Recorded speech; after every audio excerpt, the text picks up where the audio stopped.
ಧರ್ಮೋಪದೇಶ ಪ್ರಕರಣದ 239ನೇ ಶ್ಲೋಕ. ಪ್ರಾಯ ಇದು 4ನೇ ಭಾಗ. ಅದೇ ಶ್ಲೋಕದ 4ನೇ ಭಾಗದ ವ್ಯಾಖ್ಯಾನ. ತಥಾಚ ಉಕ್ತಂ ಪುರುಕ್ರಮಸ್ಯ ಅಖಿಲ ಧರ್ಮಗುಪ್ತಯೇ ಸಮಾಧಿನಾನುಸ್ಮರ ಯದ್ವಿಚೇಷ್ಟಿತಂ. ಹಿಂದೆ ಬಂದಂತ ಶ್ಲೋಕ. ಸಮಸ್ತ ಧರ್ಮ ರಕ್ಷಣೆಗೋಸ್ಕರವಾಗಿ ಭಗವಂತ ಅವತಾರವನ್ನು ಮಾಡಿದ್ದಾನೆ. ಅಂತಹ ಭಗವಂತನ ಯದ್ವಿಚೇಷ್ಟಿತಂ, ಯಾವ ಅನೇಕ ಕ್ರಿಯೆಗಳಿದ್ದಾವೋ, ಭಗವಂತನ ಲೀಲೆಗಳಿದ್ದಾವೋ ಅದೆಲ್ಲವನ್ನು ಕೂಡ ಸಮಾಧಿನಾನುಸ್ಮರ, ನಾರದರು ಮಾಡಿದ ಪ್ರಾರ್ಥನೆ, ವೇದವ್ಯಾಸರ ಬಳಿ ಸಮಾಧಿ ಭಾಷೆಯಿಂದಾಗಿ ಹೇಳಿರಿ ಅಂತ ಪ್ರಾರ್ಥನೆಯನ್ನ ಮಾಡಿದ್ದಾರೆ. ಕಿಂಚ ತಾವತಃ ಯತಃ ಅಯಮೇವ ಪ್ರತಿಪಾದಿತಃ ಪ್ರಸ್ತಾವಿತಶ್ಚ ತತಃ ಧರ್ಮಃ ಪ್ರೋಜ್ಜಿತಕೈತವಃ ಇತ್ಯತ್ರಾಪಿ ಭಾಗವತ ಪ್ರತಿಪಾದ್ಯ ಪ್ರದರ್ಶನ ಪರೇ ಪದ್ಯೆ ಅಪಿ ಅಯಮೇವ ಸಮುದಾಹೃತಃ ಇತಿ ವಕ್ತವ್ಯಂ. ಅಲ್ಲಿ ಸಮಾಧಿ ಭಾಷೆಯಿಂದ ಹೇಳಿ ಅಂತ ಹೇಳಿದ್ದು ಅಂದ್ರೆ ಧರ್ಮ ಸಂರಕ್ಷಣೆಗೋಸ್ಕರವಾಗಿ ಇದೆಲ್ಲವನ್ನು ಕೂಡ ಹೇಳಿ ಅಂತ ಮಾಡಿದ ಪ್ರಾರ್ಥನೆಯು ಮತ್ತು ಧರ್ಮ ಪ್ರೋಜ್ಜಿತ ಕೈತವೋತ್ರ ಪರಮಃ ಎಂಬುವರು ಹೇಳಿರ್ತಕ್ಕಂಥ ವಿಚಾರವು ಎರಡು ಕೂಡ ಒಂದೇ, ಬೇರೆ ಬೇರೆಯಾದದ್ದಲ್ಲ. ಅನ್ಯಥಾ ಗ್ರಂಥಕರ್ತು ವಿಸ್ಮರಣಶೀಲತ್ವಸ್ಯ ವಾ ಪ್ರತಾರಕತ್ವಸ್ಯ ವಾ ಪ್ರಸಂಗಾತ್. ಇಲ್ಲ ಅಂದ್ರೆ ಗ್ರಂಥಕರ್ತರು ಇದು ಆಗಿದೆ, ಇದು ಅಂದ್ರೆ ಅವರು ನಾರದರು ಪ್ರಾರ್ಥನೆ ಮಾಡಿದ್ದು ಸಮಾಧಿ ಭಾಷೆಯಿಂದ ಹೇಳಿ ಅಂತ, ಅದು ಹೇಳಿದ ಮರ್ತು ಬಿಟ್ರೇನೋ ಅಂತ ಅನ್ಸತ್ತೆ. ಅಥವಾ ಪ್ರತಾರಕತ್ವ, ಅದನ್ನೇ ಆ ತರ ಹೇಳಲಿಕ್ಕೆ ಬರದೇ ಇದ್ದಾಗ ಸುಮ್ನೆ ಹಾರಿಸ್ಕೊಂಡು ಹೋಗ್ಬಿಡೋದು, ಈ ತರದ್ದೆಲ್ಲ ಅತಿ ಪ್ರಸಂಗಗಳು, ಆಕ್ಷೇಪಗಳಿಗೆ ಅವಕಾಶ ಇತ್ತು. ಅದಕ್ಕೋಸ್ಕರವಾಗಿ ಎಲ್ಲವೂ ಕೂಡ ಒಂದೇ. ಮೊದಲು ಮಾಡಿರ್ತಕ್ಕಂಥ ಸಂಕಲ್ಪ ಮತ್ತೆ ಮಾಡಿರ್ತಕ್ಕಂಥ ನಿರೂಪಣೆಗಳು ಎಲ್ಲವೂ ಕೂಡ ಒಂದೇ. ಅನ್ಯಥಾ ಗ್ರಂಥಕರ್ತು ವಿಸ್ಮರಣಶೀಲತ್ವಸ್ಯ ವಾ ಪ್ರತಾರಕತ್ವಸ್ಯ ವಾ ಪ್ರಸಂಗಾತ್ ಅಪಿ ಚ ಧರ್ಮಃ ಪ್ರೋಜ್ಜಿತಕೈತವ ಅತ್ರ ಪರಮ ಇತಿ ಯಃ ಭಾಗವತ ಪ್ರತಿಪಾದ್ಯತೆಯ ಪ್ರದರ್ಶಿತಃ ಸಹ ಏವ ಅತ್ರ ಉಚ್ಯತೆ ಇತಿ ಪ್ರದರ್ಶಯಿತುಂ. ಅಂದ್ರೆ ಪ್ರೋಜ್ಜಿತ ಕೈತವವಾದದ್ದು ಅಂದ್ರೆ ಕಪಟರಹಿತವಾದದ್ದು ಧರ್ಮ ಅಂತ ಬಂತು. ಯಾವುದು ಏನು ಅನ್ನೋದನ್ನ ಸಮರ್ಥನೆ ಮಾಡ್ಲಿಕ್ಕೋಸ್ಕರವಾಗಿಯೇ ಪ್ರದರ್ಶಯಿತು, ತೋರಿಸ್ಲಿಕ್ಕೋಸ್ಕರ ಹೇಳಿದ್ದು. ಆಮಯ ಅನುರುತ್ಯಾಚ ತುಷ್ಯೇತ್ ಆತ್ಮದೋ ಹರಿಹಿ. ಅಂದ್ರೆ ಅಮಾಯಯ ಅನುರುತ್ಯ, ಅಮಾಯಯ, ಮಾಯಾ ಅಂದ್ರೆ ಕಪಟ, ವಂಚನೆ, ಕಪಟವಿಲ್ಲದ ಅನುವೃತ್ತಿ ನಿರಂತರವಾದ ಸೇವನೆಯಿಂದಾಗಿ ತುಷ್ಯೇತ್ ಆತ್ಮದೋ ಹರಿಹಿ, ಆ ಪರಮಾತ್ಮ ಅವನ ಆತ್ಮ ಮತ್ತು ಆತ್ಮದಃ ತನ್ನನ್ನೇ ಭಕ್ತರಿಗೋಸ್ಕರವಾಗಿ ಸಮರ್ಪಿಸಿಕೊಳ್ಳುವವನು ಸಂತೃಪ್ತನಾಗ್ತಾನೆ. ಭಗವಂತ ಯಾವಾಗ ಸಂತೃಪ್ತನಾಗ್ತಾನೆ ಅಂದ್ರೆ ಅಮಾಯಯ ಅನುವೃತ್ಯ, ಮಾಯಾವಿಲ್ಲದ, ಕಪಟವಿಲ್ಲದ, ವಂಚನೆ ಇಲ್ಲದ ಅನುವೃತ್ತಿ ನಿರಂತರವಾದ ಸೇವೆಯಿಂದ ಭಗವಂತ ಸಂತೃಪ್ತನಾಗ್ತಾನೆ. ಇತಿ ತತ್ರ ಉದಿತಮೇವ ಅರ್ಥಂ ಸ್ಮಾರಯಾಮಾಸ. ಹೇಳಿದ ಅರ್ಥವನ್ನೇ, ವಿಷಯವನ್ನೇ ಮತ್ತೆ ನೆನಪು ಮಾಡ್ತಾ ಇದ್ದಾರೆ ಇಲ್ಲಿ. ಅನ್ಯತಾ ತತ್ರ ಭಾಗವತಾನ್ ಧರ್ಮಾನ್ ಶಿಕ್ಷೇತ್ ಗುರು ಆತ್ಮದೈವತಃ. ಅಂದ್ರೆ ಭಾಗವತ ಧರ್ಮಗಳನ್ನ ಹೇಳಿ ಅಂತ ಹೇಳಿ ಇನ್ನೇನು ಹೇಳಿದಂಗಾಗತ್ತೆ. ಆದರೆ ಎಲ್ಲವೂ ಕೂಡ ಒಂದೇ. ತತ್ರ ಇತ್ಯುದಿದೆ ಕೇತೆ ಭಾಗವತ ಧರ್ಮಾಹ ಬಂತು, ಭಾಗವತ ಧರ್ಮ ಶಿಕ್ಷೇತ್ ಅಂತ ಬಂತು. ಯಾವುದದು ಭಾಗವತ ಧರ್ಮಗಳು ಅಂತ ಪ್ರಶ್ನೆ ಬಂದ್ರೆ ಇತಿ ಆಶಂಕಾಯಾಂ ಸರ್ವತಃ ಮನಸಃ ಅಸಂಗ, ಹಿಂದೆ ಹೇಳಿರ್ತಕ್ಕಂಥದ್ದು ಸರ್ವತಃ ಮನಸಃ ಅಸಂಗಃ ಅಸಂಗಂ ಇತ್ಯಾದಿನ ತತ್ ಪ್ರದರ್ಶನಸ್ಯ ಶ್ಲಿಷ್ಟತೆಯ ಏತದುದಾಹರಣಸ್ಯ ವೈಯರ್ಥ್ಯಾಪತ್ತೇಹೇ. ಹಾಗಾಗಿ ಆ ಭಾಗವತ ಧರ್ಮಗಳನ್ನ ಹೇಳಿ ಅಂತ ಹೇಳಿದ್ದಕ್ಕೆ ಇದೆಲ್ಲವನ್ನು 30 ಧರ್ಮಗಳನ್ನ ನಿರೂಪಣೆ ಮಾಡಿದ್ದು. ಇಲ್ಲದೆ ಹೋದ್ರೆ ವ್ಯರ್ಥ ಅಂತ ಆಗ್ತದೆ. ಏನಕ್ಕೆ ಸುಮ್ಮನೆ ಯಾಕೆ ಹೇಳ್ಬೇಕಿತ್ತು? ಈ 30 ಧರ್ಮಗಳನ್ನ ನಿರೂಪಣೆ ಮಾಡಿದ್ದಾರೆ, ಅದಕ್ಕೆ ಯಾಕೆ ಅನ್ನೋದಕ್ಕೆ ಪ್ರಸಂಗ ಸಿಗ್ತಾ ಇರಲಿಲ್ಲ. ಅದಕ್ಕೋಸ್ಕರವಾಗಿ ಹೇಳಿದ್ದು ಆ ಭಾಗವತ ಧರ್ಮಗಳನ್ನು ಹೇಳಿ ಅನ್ನೋ ಪ್ರಾರ್ಥನೆಗೆ ಉತ್ತರ ರೂಪದಲ್ಲೇ ಈ ಎಲ್ಲಾ 30 ಧರ್ಮಗಳನ್ನು ನಿರೂಪಣೆ ಮಾಡಿದ್ದು. ಮುಮುಕ್ಷುಣಾಮಪಿ ತತ್ ಸಾಧನ ವಿಶೇಷಂ ವಿಶೇಷತಃ ಅವಿದುಷಾಂ ಮೋಕ್ಷಾರ್ಥಂ ಯದುಪಾಯ ಸಮುದಾಯ ಭಗವತಾ ಪ್ರೋಕ್ತಃ ಸಹ ಏವ ಹಿ ಭಾಗವತೋ ಧರ್ಮೋ ನಾಮ. ಭಾಗವತ ಧರ್ಮ ಅಂದ್ರೆ ಏನು ಅಂತ ಹೇಳ್ತಿದ್ದಾರೆ. ಮುಮುಕ್ಷುಗಳು, ಮೋಕ್ಷವನ್ನ ಬಯಸ್ತಕ್ಕಂಥವ್ರು ಮುಮುಕ್ಷುಗಳು. ತತ್ ಸಾಧನ ವಿಶೇಷಂ, ಮೋಕ್ಷಕ್ಕೆ ಸಾಧನವಾದದ್ದು ಯಾವುದು? ವಿಶೇಷತ, ಮೊದಲು ಮುಖ್ಯವಾಗಿ ಅವಿದುಷಾಂ, ಅಜ್ಞಾನಿಗಳಿಗೆ ಗೊತ್ತಾಗೋದಿಲ್ಲ ಯಾವುದು ಮೋಕ್ಷ ಸಾಧನ, ಯಾವುದು ಮೋಕ್ಷ ಸಾಧನವಲ್ಲ ಅಂತ ಗೊತ್ತಾಗೋದಿಲ್ಲ.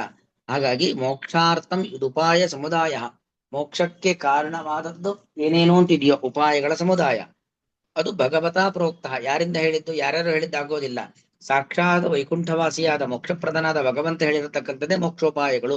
ಸಹೈವ ಹಿ ಭಾಗವತ ಧರ್ಮೋ ನಾಮ, ಅದೇ ಭಾಗವತ ಧರ್ಮಗಳು. ಮೋಕ್ಷಶ್ಚ, ಮೋಕ್ಷ ಅಂದ್ರೆ ಏನು? ಮೋಕ್ಷ ಅಂದ್ರೆ ಭಗವತ್ ಪ್ರಾಪ್ತಿರೇವ. ಮೋಕ್ಷ ಅಂದ್ರೆ ಮತ್ತೇನೂ ಅಲ್ಲ. ಮೋಕ್ಷ ಅಂದ್ರೆ ಭಗವತ್ ಪ್ರಾಪ್ತಿಯನ್ನೇ ಮೋಕ್ಷ ಅಂತ ಕರೆಯುವುದು. ತತ್ರ ಚ ಸಾಧನಂ ಭಗವತ್ ಪ್ರಸಾದ ಏವ. ಅಂತಹ ಭಗವಂತನನ್ನು ಪಡಿಬೇಕು ಅಂತಾದ್ರೆ ಭಗವಂತನನ್ನು ಪಡೆಯುವುದೇ ಮೋಕ್ಷ. ಅದಕ್ಕೆ ಸಾಧನವಾದದ್ದು ಭಗವಂತನ ಪ್ರಸಾದ. ಪ್ರಸಾದ ಅಂದ್ರೆ ಭಗವಂತನ ಅನುಗ್ರಹ, ಅವನ ಪ್ರಸನ್ನವಾದ ದೃಷ್ಟಿ ನಮ್ಮ ಮೇಲೆ ಬೀಳೋದೇ ಅದು ಭಾಗವತ ಧರ್ಮ. ತಸ್ಮಿಂಶ್ಚ ಸಾಧನಂ ಉಪಾಯ ಸಮುದಾಯ. ಅಂತಹ ಮೋಕ್ಷವನ್ನು ಪಡಿಬೇಕು ಅಂತಾದ್ರೆ ಅದಕ್ಕೆ ಅನೇಕ ಸಾಧನಗಳಿದ್ದಾವೆ. ಯಾವ್ದು? ಎಲ್ಲ 30 ಉಪಾಯಗಳು, ಯುಕ್ತಿಗಳು ಅಥವಾ ಸಹಕಾರಿಯಾದದ್ದು. ಸಚ, ಹೇಗೆ ಒಂದು ಅಡಿಗೆ ಮಾಡಬೇಕು ಅಂತಾರೆ ಸಾಧನಗಳು, ಸಾಧನ ಸಲಕರಣ ಅನೇಕ ಬೇಕಲ್ವಾ, ಏನೋ ಇಲ್ಲಿ ಅಡಿಗೆ ಆಗೋದಿಲ್ಲ. ಹಾಗೆ ಮೋಕ್ಷವನ್ನ ಪಡಿಲಿಕ್ಕೆ ಇದೆಲ್ಲ ಸಾಧನೆಗಳು. ಸಚ ಯಾದೃಶ ಶತಯ ಅನುಷ್ಠೀಯಮಾನ. ಯಾದೃಶತಯ, ಅದು ಯಾದೃಶತಯ ಅಂತ ಬಿಟ್ಕೊಳ್ಬೇಕು. ಯಾದೃಶತಯ ಅನುಷ್ಠೀಯಮಾನ ಹರಿತೋಷಕರ ಭವೇತ್ ತಥೈವ ಅನುಷ್ಠೇಯ. ಯಾವ ರೀತಿಯಾಗಿ ನಾವು ಅನುಷ್ಠಾನವನ್ನ ಮಾಡಿದ್ರೆ ಭಗವಂತನ ಪ್ರೀತಿಗೆ ಕಾರಣವಾಗುತ್ತೋ ಆ ರೀತಿಯಲ್ಲೇ ಅನುಷ್ಠಾನ ಮಾಡಬೇಕು. ಸಜ ಪ್ರಕಾರ ವಿವಿಧ. ಅಂತಹ ಮೋಕ್ಷವನ್ನ ಪಡೆಯುವಂತಹ ಪ್ರಕಾರ 2 ರೀತಿ. ಪ್ರೋಜ್ಜಿತ ಕೈತವತ್ವಂ ಪರಮತ್ವಂ ಚ. ಒಂದು ಕಪಟವನ್ನ ಬಿಡಬೇಕು, ಪ್ರೋಜ್ಜಿತ ಕೈತವತ್ವ. ಮತ್ತೊಂದು ಪರಮತ್ವಂಚ, ಭಗವಂತ ಸರ್ವೋತ್ತಮ ಎಂಬ ಜ್ಞಾನ ಇರಬೇಕು. ಕಪಟ ಇರಬಾರದು, ಭಗವತ್ ಸರ್ವೋತ್ತಮತ್ವ ಜ್ಞಾನ ಇರಬೇಕು. ಅದು ಮುಖ್ಯವಾದ ಸಾಧನ. ಮನಸಾ ಏಕಂ ದ್ರವ್ಯಾದಿ ಪ್ರಾಪ್ತಿ ರೂಪಂ ಫಲಂ ಅನುಸಂಧಾಯ. ಕಾಮ ಹಾಕೊಳ್ಬೇಕು. ವಾಚ ಶ್ರೀ ವಿಷ್ಣು ಪ್ರೀತ್ಯರ್ಥಂ ಬ್ರಾಹ್ಮಣ ಸಮಾರಾಧನಂ ಕರಿಷ್ಯೇ ಇತ್ಯಭಿದಾಯ ಶತಂ ಏಕಂ ಬ್ರಾಹ್ಮಣಾನಾಂ ಅನೇಕಂ ಶತಂ ಅನ್ಯೇಷಾಂ ಚ ಭೋಜಯಂತಿ. ನೋಡಿ, ಮನಸ್ಸಲ್ಲಿ ನಾನು ಈ ಕೆಲಸ ಮಾಡೋದ್ರಿಂದ ನನಗಿಂತದ್ ಸಿಗಬೇಕು. ದ್ರವ್ಯಾದಿ ಪ್ರಾಪ್ತಿ ರೂಪಂ ಫಲಂ ಅನುಸಂಧಾಯ. ಮನಸ್ಸಲ್ಲಿರೋ ಮನಸ್ಸೇಕಂ ವಚಸ್ಸೇಕಂ, ಮನಸ್ಸಲ್ಲೇ ಒಂದು ಮಾತಲ್ಲೇ ಒಂದು. ಮನಸ್ಸಲ್ಲಾಗ್ಬೇಕಾದ್ರೆ ನನಗಂತ ಫಲ ಬೇಕು ಇಂಥ ಫಲ ಬೇಕು ಅಂತ ಮನಸ್ಸಲ್ಲಿ, ಆದ್ರೆ ವಾಚ ಮಾತಲ್ಲಾಗ್ಬೇಕಾದ್ರೆ ಶ್ರೀ ವಿಷ್ಣು ಪ್ರೀತ್ಯರ್ಥಂ, ಭಗವಂತ ಸಂತರು ಏನು ನನಗೆ ಆಸೆ ಇಲ್ಲ, ಆಕಾಂಕ್ಷೆ ಇಲ್ಲ, ದೇವರು ತೃಪ್ತನಾಗ್ಲಿ ಅಂತಕ್ಕಂಥ ಭಾವನೆಯಿಂದಾಗಿ ಬ್ರಾಹ್ಮಣ ಸಮಾರಾಧನಂ ಕರಿಷ್ಯೆ. ಬ್ರಾಹ್ಮಣರಿಗೆ, ಸುಹಾಸಿನಿಯರಿಗೆ, ವಟುಗಳಿಗೆಲ್ಲ ಅನ್ನದಾನ ಮಾಡ್ತೇನೆ, ಇನ್ನೇನೋ ವಸ್ತುಗಳನ್ನ ದಾನ ಮಾಡ್ತೇನೆ ಅಂತ ಹೇಳೋದು. ಬಾಯಲ್ಲಿ ಹೇಳಿದ್ದು ದೇವರ ಪ್ರೀತನಾಗ್ಲಿ ಅಂತ, ಮನಸ್ಸಲ್ಲಿ ಇನ್ನೊಂದು ಯಾವ್ದೋ ಫಲದ ಅಪೇಕ್ಷೆ. ಹೀಗೆ ಶತಂ ಏಕಂ, 101 ಬ್ರಾಹ್ಮಣರನ್ನ ಅಥವಾ ಶತಂ ಅನ್ಯೇಷಾಂ, 101 ಜನ ಬ್ರಾಹ್ಮಣರಿಗೆ ಭೋಜನ ಮಾಡಿಸ್ತೀನಿ, 106 ಜನ ಬೇರೆಯವ್ರಿಗೂ ಊಟ ಹಾಕ್ತೀನಿ ಅಂತೆಲ್ಲ ಹೇಳೋದು. ಏನಕ್ಕೋಸ್ಕರ? ಎಲ್ಲ ವಿಷ್ಣು ಪ್ರೀತ್ಯರ್ಥಕ್ಕೋಸ್ಕರ ಅಂತ ಬಾಯಲ್ಲಿ ಮಾತ್ರ, ಮನಸ್ಸಲ್ಲಿ ಬೇರೆನೆ ಅದು. ತದಿದಮೇವ ಕೈದು, ಇದನ್ನೇ ಕೈತವ, ಇದನ್ನೇ ವಂಚನೆ ಮೋಸ ಅಂತ ಕರೆಯೋದು. ಮನಸ್ಸಲ್ಲೇ ಒಂದು ಮಾತಲ್ಲೇ ಒಂದಿಟ್ಕೊಂಡು ಇಟ್ಟುಕೊಳ್ಳೋದಕ್ಕೆ ಕೈತವ, ಕಪಟ, ಮೋಸ ಅಂತ ಕರೆಯೋದು. ಏತನ್ ನಿವೃತ್ತಿರೇವ ಪ್ರೋಜ್ಜಿತ ಕೈತವತ್ವ. ಅಲ್ಲಿಗೆ ಪ್ರೋಜ್ಜಿತ ಕೈತವ ಅಂದ್ರೆ ಏನು? ಹೀಗೆ ಮನಸ್ಸಲ್ಲೇ ಒಂದು ಮಾತಲ್ಲೇ ಒಂದು ಮತ್ ನಾವು ಮಾಡೋದೇ ಒಂದು ಅನ್ನೋದಿರಬಾರದು. ಮನಸ್ಸಲ್ಲೂ ಒಂದೇ ಇರಬೇಕು, ಮಾತಲ್ಲೂ ಒಂದೇ ಇರಬೇಕು, ಮಾಡೋದು ಒಂದೇ ಆಗಿರಬೇಕು. ಅದೇ ನಿಜವಾದ ಧರ್ಮ, ಅದೇ ಭಾಗವತ ಧರ್ಮ. ಪರಮ ಪುರುಷಾರ್ಥ ಪ್ರತಿಬಂಧಕತ್ವಂ ಏವ ಹಿ ನೀಚತ್ವಂ. ನೀಚ ಅಂದ್ರೆ ಏನು? ಪರಮಪುರುಷ ಅಥವಾ ಪರಮಪುರುಷತ್ವವಾದ ಮೋಕ್ಷ, ಅದನ್ನ ಪಡಿಲಿಕ್ಕೆ ಯಾವುದು ನಮ್ಮಲ್ಲಿ ಅಡ್ಡಿಗಳಿದ್ದಾವೋ ಅದೇ ನೀಚ. ತನ್ನಿವೃತ್ತಿರೇವ ಚ ಉತ್ತಮತ್ವಂ. ಮೋಕ್ಷವನ್ನ ಪಡಿಲಿಕ್ಕೆ ಏನೇನು ಬೇಕೋ ಅದೆಲ್ಲ ನಮ್ಮಲ್ಲಿದೆ ಅಂದ್ರೆ ಅವನೇ ಉತ್ತಮ, ಅದೇ ಉತ್ತಮ. ಉಭಯತ್ರ ನಿವರ್ತಕಂ ಚ ಅನುಪದಮೇವ ವಕ್ಷ್ಯತೆ. ಹಾಗಾದ್ರೆ ಪ್ರತಿಬಂಧಕ ನಿವೃತ್ತಿ ಆಗ್ಬೇಕು. ಪ್ರತಿಬಂಧಕ ನಿವೃತ್ತಿ ಅಂತ ಹೇಳಿದ್ರೆ ಮೋಕ್ಷವನ್ನ ಪಡಿಲಿಕ್ಕೆ ಏನು ಅಡೆತಡೆಗಳು ನಮ್ಮಲ್ಲಿ ಇದೆಯೋ ಅದೆಲ್ಲ ದೂರ ಆಗ್ಬೇಕು. ಅದಕ್ಕೆ ಏನ್ ಮಾಡ್ಬೇಕು? ಪರಮ ಪುರುಷಾರ್ಥ ಪ್ರತಿಬಂಧಕತ್ವಮೇವ ಹಿ ನೀಚತ್ವಂ. ಪರಮ ಪುರುಷ ಅರ್ಥ ಅಂದ್ರೆ ಮೋಕ್ಷ, ಅದನ್ನ ಪಡಿಲಿಕ್ಕೆ ಇರತಕ್ಕಂಥ ಅಡೆತಡೆಗಳೇ ನೀಚವಾದದ್ದು. ಅಡೆತಡೆಗಳು ಹೋಯ್ತು ಅಂದ್ರೆ ಅದೇ ಉತ್ತಮತ್ವ. ಉಭಯತ್ರ ನಿವರ್ತಕತ್ವಂ ಚ ಅನುಪದಮೇವ ವಕ್ಷ್ಯತೆ. ಮುಂದೆನೆ ಇದನ್ನ ಹೇಳ್ತಾರೆ, ನಮ್ಮಲ್ಲಿ ಇರ್ತಕ್ಕಂತಹ ಅಡೆತಡೆಗಳು ಹೇಗೆ ದೂರ ಆಗ್ಬೇಕು, ಮೋಕ್ಷ ಪಡಲಿಕ್ಕೆ ಬೇಕಾದ ಸದ್ಗುಣಗಳು ನಮ್ಮಲ್ಲಿ ಏನೇನು ಬರಬೇಕು ಅನ್ನೋದನ್ನ ಮುಂದೆ ಹೇಳ್ತಾರೆ. ತದೇತಾಭ್ಯಾಂ ವಿಶಿಷ್ಟತೆಯ ಅನುಷ್ಠಿತ ಉಪಾಯ ಸಮೂಹ ಉಪಯೋಗಿ, ಅದು ಉಪಯೋಗಿ ಅಂತ ಅರ್ಥ. ಹೀಗೆ ಮೋಕ್ಷ ಪ್ರತಿಬಂಧಕವಾದ ದುರ್ಗುಣಗಳು, ಕೆಟ್ಟ ಆಲೋಚನೆಗಳು ನಮ್ಮಿಂದ ದೂರವಾಗಬೇಕು, ಸದ್ಗುಣಗಳು ನಮ್ಮಲ್ಲಿ ಬರಬೇಕು, ಎರಡೂ ಕೂಡ ಬೇಕು ಅಂತ ಹೇಳ್ತಿದ್ದಾರೆ. ಅದೇ ಮೋಕ್ಷಕ್ಕೆ ಉಪಯೋಗಿ ಆದದ್ದು. ತದೇತತ್ ಅನುಸಂಧಾಯ ಆಹ. ಇದನ್ನೇ ಅನುಸಂಧಾಯ ಅಂತ ಹೇಳಿದ್ರೆ ಈ ಅಭಿಪ್ರಾಯದಲ್ಲಿ ಅಂತ ಅರ್ಥ. ಈ ಅಭಿಪ್ರಾಯದಲ್ಲಿ ಹೇಳ್ತಾ ಇದ್ದಾರೆ, ಅಮಾಯೆಯ ಅನರುತ್ಯಾಚ ತುಷ್ಯೇದ್ ಆತ್ಮಾತ್ಮತೋ ಹರಿಹಿ. ನಮ್ಮನ್ನ ಆ ಭಗವಂತ ಆತ್ಮತಃ ತನ್ನನ್ನೇ ತನ್ನ ಭಕ್ತರಿಗೋಸ್ಕರವಾಗಿ ಅರ್ಪಣೆ ಮಾಡಿಕೊಳ್ಳುವವನು ಅಂತ ಭಗವಂತ ಅಮಾಯೆಯ ಅನುವೃತ್ಯ, ಕಪಟ ಮೋಸ ವಂಚನೆಗಳು ಇಲ್ಲದೆ ಇರತಕ್ಕಂಥ ಅನುವೃತ್ತಿಯಿಂದಾಗಿ ನಿರಂತರವಾದ ಸೇವೆಯಿಂದಾಗಿ ತೃಪ್ತನಾಗುತ್ತಾನೆ. ಅದಕ್ಕೊಂದು ಸಂವಾದಿಯಾದ ಏಕಾದಶ ಸ್ಕಂದದ ಶ್ಲೋಕವನ್ನು ಹೇಳ್ತಿದ್ದಾರೆ. ತತ್ರ ಭಾಗವತಾನ್ ಧರ್ಮಾನ್ ಇತ್ಯುಪಕ್ರಮ್ಯ, ಹಿಂದೆ ಬಂತಲ್ಲ, ತತ್ರ ಭಾಗವತಾನ್ ಧರ್ಮಾನ್, ಯಾವ ಭಾಗವತ ಧರ್ಮ ಅಂತ ಹೇಳಿದ್ರು. ಹಾಗೆ ಉಪಕ್ರಮ್ಯ ಅಂದ್ರೆ ಪ್ರಾರಂಭವನ್ನ ಮಾಡಿ, ಸರ್ವತಃ ಮನಸ ಅಸಂಗಂ ಆದವು ಸಂಗಂ ಚ ಸಾಧುಷು. ನೋಡಿ, ಮನಸ್ಸು ಎಲ್ಲಾ ಕಡೆಯಿಂದಲೂ ನಿವೃತ್ತಿ ಆಗ್ಬೇಕು, ಮನಸ್ಸಲ್ಲಿ ಯಾವ ಆಲೋಚನೆಗಳು ಕೂಡ ಇರಬಾರದು. ಮತ್ತು ಸಂಗಂ ಚ ಸಾಧುಷು, ಭಗವಂತ ಮತ್ತು ಭಗವದ್ ಭಕ್ತರಲ್ಲಿ ಸಜ್ಜನರಲ್ಲಿ ಸಂಘ ಇರಬೇಕು. ದಯಾ ಮೈತ್ರಿಂ ಪ್ರಶ್ರಯಿಂಚ ಭೂತೇಶು ಅದ್ದ ಯಥೋಚಿತಂ. ದಯೆ ಅನುಕಂಪ ಇರಬೇಕು, ಅನುಕಂಪ ಇರಬೇಕು. ಮೈತ್ರಿ ಪರಸ್ಪರ ಸ್ನೇಹ ಭಾವನೆ ಎಂಬುವಂಥದ್ದು ಇರಬೇಕು.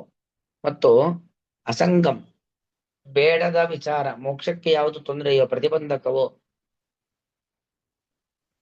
ಅವುಗಳ ಬಗ್ಗೆ ಯಾವುದೇ ಸಂಘ ಇರಬಾರದು.